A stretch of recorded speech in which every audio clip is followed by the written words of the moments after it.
नमस्कार साथियों, स्वागत है आपका हमारे YouTube चैनल पर, जहां हम आपको दिखाते हैं बिहार की मिट्टी की खुशबू और त्योहारों की झलक। आज बात करेंगे बिहार के सुगौली सिखराना घाट की, जहां इस बार महापर्व पर आस्था का अद्भुत नज़ारा देखने को मिला। बिहार का महापर्व छठ, जो सूर्य उपासना और पवित्रता का प्रतीक है, सुगौली सिखराना घाट पर बड़ी धूमधाम से मनाया जा रहा है। सैकड़ों श्रद्धालु घाट पर उमड़े। बढ़ती महिलाओं ने सूर्यदेव को संध्या अर्घ अर्पित किया। सुगौली प्रशासन की ओर से और नगर पंचायत की ओर से घाट पर विशेष इंतजाम किए गए हैं। सुरक्षा, रोशनी और साफ सफाई को लेकर टीम लगातार काम में जुटी रही।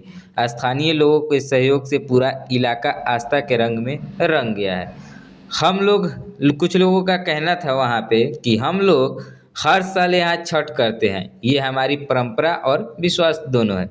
कल यानी मंगलवार को व्रती महिलाएं उगते सूर्य को उषा अर्घ्य देंगी और इसके साथ ही 4 दिन चलने वाला यह पर्व संपन्न होगा। छठ न सिर्फ एक पर्व है, बल्कि यह बिहार की संस्कृति और एकजुटता का प्रतीक है।